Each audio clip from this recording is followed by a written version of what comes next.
Halo teman-teman, kita lanjut part 2 ya. Cerita diawali dengan Rayyan yang mencoba merebut pistol Azize. Suara tembakan terdengar, dan semua orang tersentak akan hal itu. "Rayyan," teriak Azize. Semua orang mengira bahwa Rayyan yang tertembak, tetapi Rayyan tidak apa-apa.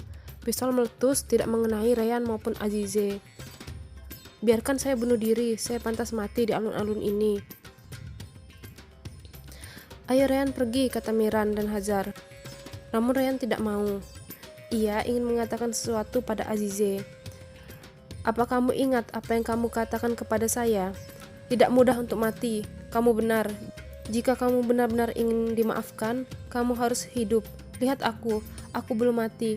Setiap saat kamu melempar aku ke tebing, aku berhasil keluar. Kamu juga harus begitu.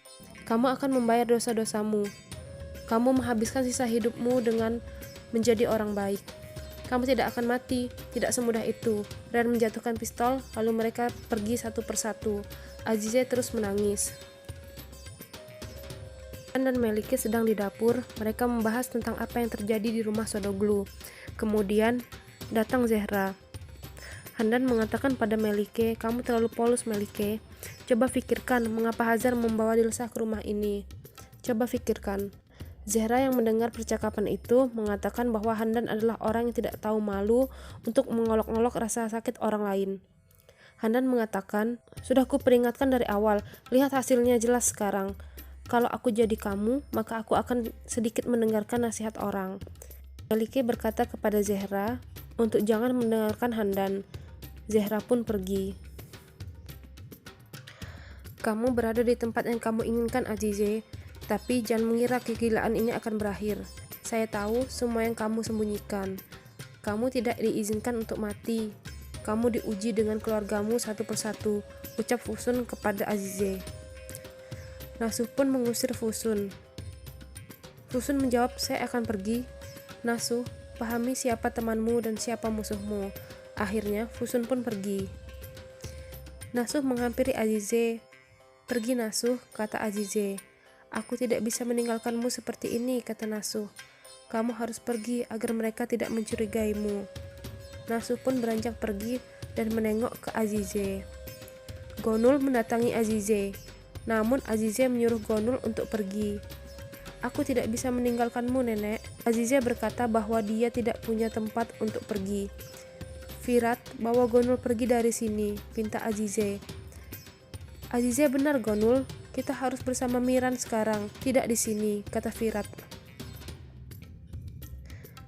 "Kenapa kamu melakukan itu? Kita tidak akan meninggalkan nenek di sini," ucap Gonul. "Bukankah itu yang diinginkannya?" kata Firat. Firat pun pergi. Azize meninggalkan Gonul. "Nenek, nenek," kata Gonul mencegah Azize pergi. Azize berpesan agar Gonul pergi ke Kars, ke tempat ibunya, agar menemukan kedamaian.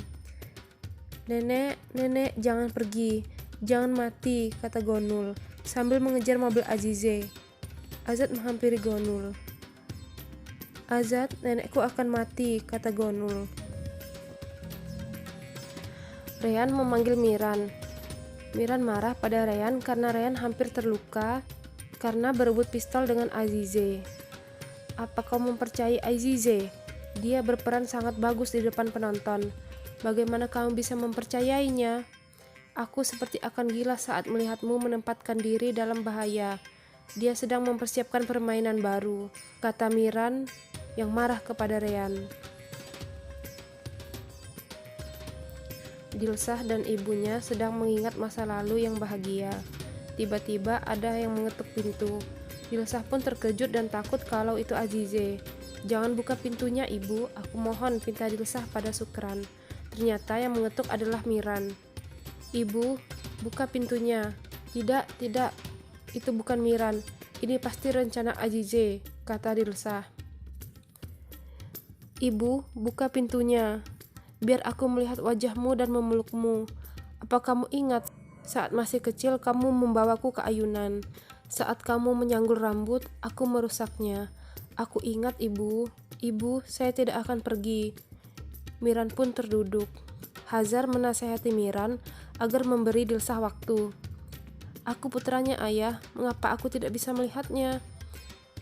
Azize merusak pikirannya dengan mengatakan kamu telah mati. Miran pergi dan Rayyan ingin ikut bersama Miran.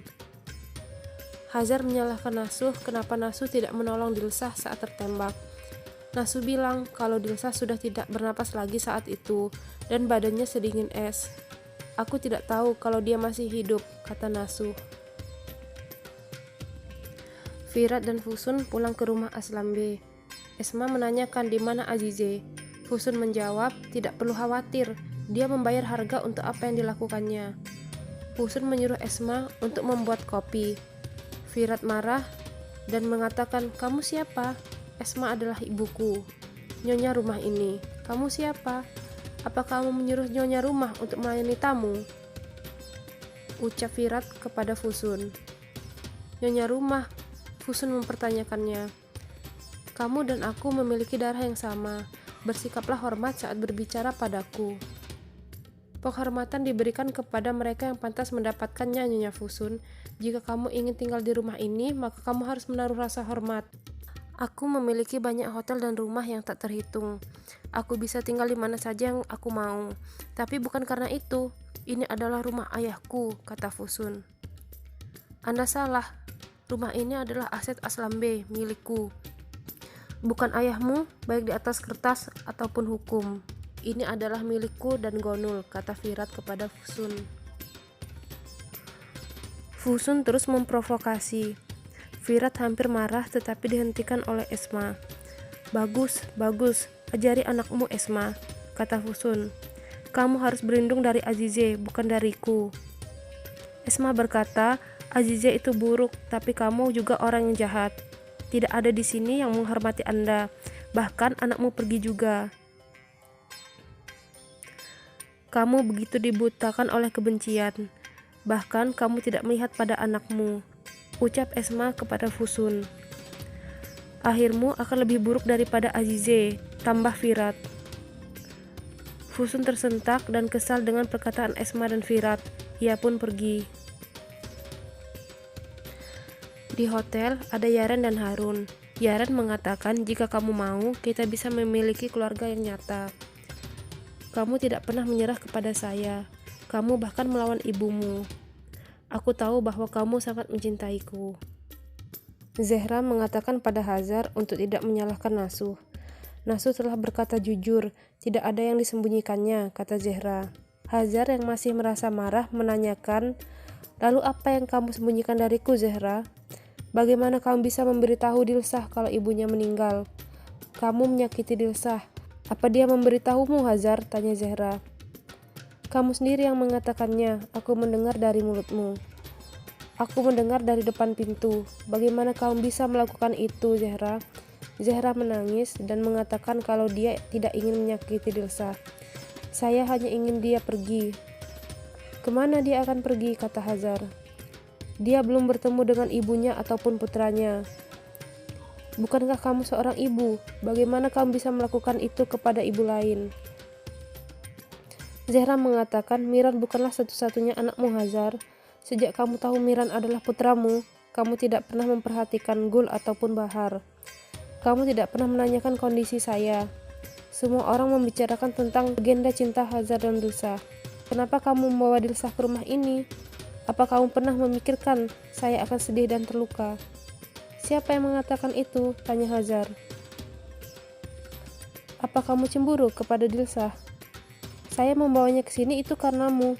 Jika kamu tidak membohongi kalau ibunya sudah mati, maka dia tidak akan mencoba untuk bunuh diri. Zehra masih tidak mau kalah debat dengan Hazar.